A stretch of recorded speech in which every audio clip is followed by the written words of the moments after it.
गुरुजी, हमने आपके कहे अनुसार सब कुछ किया, लेकिन अभी तक हमारा कोई बच्चा नहीं हुआ। हम लोग अब आखिरी बार आए हैं। इस बार कुछ तो ऐसा उपाय बताइए जिससे मेरे घर में कोई संतान आ जाए। ऐसा बहुत कम हुआ है जब मेरी कही बातें सच ना हुई हो। तुम्हारे लिए मुझे कुछ ज्यादा ही मेहनत करनी पड़ रही है। एक काम करो, यह आखिरी उपाय है, ये तुम्हारे काम जरूर आएगा। लगता है ऊपर वाला तुमसे कुछ ज्यादा ही नाराज है। तुम किसी जानवर की बलि दो, तुम्हारा काम जरूर बनेगा। बलि? गुरुजी, किस जानवर की? बकरी की बलि दो। पर एक तरफ जहाँ हम अपने घर में किसी के जन्म लेने की इच्छा रखते हैं, वहीं दूसरी तरफ हमें किसी को मारना होगा। एक जन्म के बदले दूसरे की मृत्यु, ये कैसा बलिदान है? बिना बलिदान के कुछ होता है? ये तो विधि का विधान है। एक जाएगा तभी तो दूसरा आएगा। अगर तुम्हें बलि नहीं देनी तो फिर बच्चा होना भूल जाओ। नहीं गुरुजी, हमें बच्चा चाहिए। आप जो बोलेंगे हम वो करने के लिए तैयार हैं। ठीक है, तुम मेरे शिष्यों को पैसे दे दो, हम लोग तुम्हारे नाम पर एक बकरी की बलि चढ़ा देंगे। उसके बाद तुम्हारा काम जरूर पूरा होगा। यहाँ से 10 किलोमीटर दूर सोनपुर नाम का एक गांव है। वहाँ मुकेश के घर में बहुत सारी बकरियां हैं। वहीं से तुम लोग सबसे सुंदर दिखने वाली बकरी ले आओ। अगले दिन साधु के दोनों शिष्य सोनपुर गांव में मुकेश के घर की तरफ चल पड़ते हैं। ये गुरुजी भी बड़े ही चालू आदमी हैं। उन्हें पता है कि बलि देने से कुछ होने वाला नहीं है, फिर भी पैसे के चक्कर में लोगों को बेवकूफ बनाते रहते हैं। ऊपर से बलि भी हम ही देंगे। वो तो चुपचाप खड़े होकर सब देखते रहते हैं। जीव हत्या का सारा पाप हम दोनों के हाथ ही आएगा। अब तक मैं इतनी बलि दे चुका हूँ कि अगले जन्म में मैं पक्का बकरी के रूप में ही पैदा होऊंगा। तब कोई न कोई मेरी भी बलि दे देगा। मेरी तो ये सब सोच कर ही अभी से ही हालत खराब हो रही है। इस बार कुछ करना ही पड़ेगा, नहीं तो गुरुजी का कारनामा कभी कम नहीं होने वाला। अब कुछ नहीं हो सकता, अब सिर्फ हम भोग सकते हैं बस। साधु के दोनों चेले सोनपुर गांव में मुकेश के यहाँ पहुँच जाते हैं। वो दोनों वहाँ कई बकरियों को देखकर खुश हो जाते हैं। हमें इनमें से एक बकरी चाहिए। गुरुजी की आज्ञा है कि सबसे सुंदर बकरी को ही लाया जाए। आप ये सफेद वाली बकरी ले जाइए। वैसे तो ये सारी बकरियां जादुई हैं, पर सुंदरता के हिसाब से देखा जाए तो आपके लिए ये सबसे अच्छी रहेगी। जादुई मतलब ये गायब हो जाती हैं क्या? नहीं, ये सब हम लोगों की तरह बोलना जानती हैं। तब तो बहुत अच्छा है, समझो हमारा काम हो गया। वैसे आपको ये बकरी किस काम के लिए चाहिए? तुम जानते ही हो कि हमारे गुरुजी बकरियों की बलि दिलाकर लोगों की मनोकामना पूरी करते हैं। ये बकरी भी बलि देने के लिए मंगाई जा रही है। ये लो तुम्हारे पैसे। बातें सुनने के बाद सफेद बकरी उदास हो जाती है। वहीं दूसरी तरफ दूसरी बकरी काफी खुश हो जाती है। वो मन ही मन सोचती है, अच्छा हुआ, अपनी सुंदरता पर इसे काफी घमंड था। घमंडियों के साथ ऐसा ही होना चाहिए।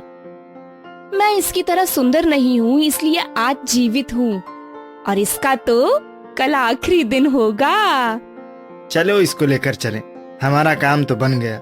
अब गुरुजी को पता चलेगा।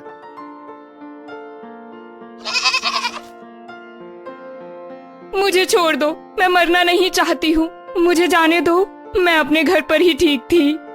ये तो बिल्कुल हम लोगों की तरह ही बात कर रही है। मजा आ गया, तुम बस देखते जाओ अभी तो। साधु के दोनों शिष्यों की बातें सुन बकरी काफी डर जाती है। उसको समझ आ चुका था कि आज उसका आखिरी दिन होने वाला है। कल किसी की मनोकामना के लिए उसकी बलि चढ़ा दी जाएगी। लेकिन तभी दोनों में से एक बकरी से कहता है, क्या बताऊं तुमसे, हमारे गुरुजी ने हम लोगों के हाथों ना जाने कितनी बकरियों की बलि दिलवाई है। खुद तो इन सब से बच निकलते हैं, लेकिन हमें फंसा देते हैं। एक तुम ही हो जो बोलने वाली बकरी मिली हो। तुम तो हम लोगों की तरह बातें करती हो। अब तुम चाहती हो कि हमारे हाथ से फिर से ये काम आगे ना हो, तो तुम्हें हमारी मदद करनी पड़ेगी। तुम्हें बस गुरुजी को कुछ ऐसा बताना होगा जिससे वो तुम्हें बलि देने से रोक दें और आगे भी कभी इस बारे में सोचे तक न। मेरे पास एक उपाय है। मैं उनके सामने जाते ही हंसने लग जाऊंगी। उसके बाद तो जो मैं करूंगी उससे वो कभी आगे किसी और बकरी की बलि देने के बारे में सोचेंगे तक नहीं। साधु के दोनों शिष्य बकरी को लेकर उसके पास पहुंचते हैं। बकरी की तरफ देखते ही साधु खुश हो जाता है।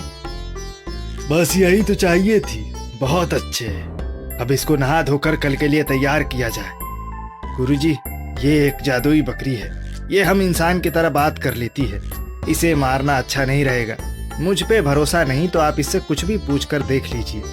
अच्छा, हम लोगों की तरह बातें कर लेती है। तुम्हारा गांव कहाँ है? सोनपुर। सच में? ये तो सच में बोल सकती है। अब इसकी बलि तो जरूर देनी पड़ेगी। इसकी वजह से तो भक्तों की मनोकामना आसानी से पूरी हो सकती है। साधु की बात सुनते ही बकरी हंसने लगती है। अरे ये क्या? तुम्हें मरने का कोई डर नहीं? तुम्हें हंसी आ रही है? इसे जल्दी यहाँ से ले जाओ। मुझे तो आपकी किस्मत पर हंसी आ रही है। मेरी किस्मत? हाँ, पिछले जन्म में मैंने भी ऐसे ही एक बकरी की बलि दिलवाई थी और इस जन्म में मैं खुद बकरी बनके वो सब भोगने के लिए तैयार हूँ। मुझे इसलिए हंसी आ गई कि मैं तो अब अपने किए से मुक्त हो जाऊंगी, लेकिन आप फंस जाएंगे। आप भी मेरी तरह अगले जन्म में बकरी के रूप में पैदा होंगे और तब आपकी भी कोई बलि चढ़ा देगा। ऐसा कुछ नहीं होता। मुझे तुमसे ज्यादा ज्ञान है। ऐसा कभी हुआ है क्या? तभी तो मैं एक जादुई बकरी हूँ। मैं इसलिए बोल पाती हूँ ताकि मैं बलि देने वाले को बता सकूं कि मेरे साथ क्या हुआ था। और वैसे भी आप जैसे महाज्ञानी साधु अगले जन्म में बकरी बने तो ये तो अच्छा नहीं होगा ना। साधु बकरी की बात सुनकर सोच में पड़ जाता है और उसे अपने अगले जीवन के बारे में डर सताने लगता है।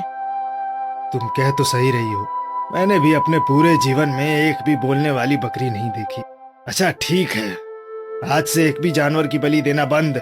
इसके बदले जाओ और आसपास की बकरियों को लेकर आओ। अब हम उन्हें अपने पास रखेंगे। उनका खान पान कर हम ही सबकी देखरेख करेंगे ताकि आगे कोई भी उनकी बलि न दे सके। एक बकरी की समझदारी ने कईयों की जान बचा ली। अब साधु अपने भक्तों को हमेशा सही उपाय बताने लग गया जिससे किसी अन्य जीव का नुकसान ना हो।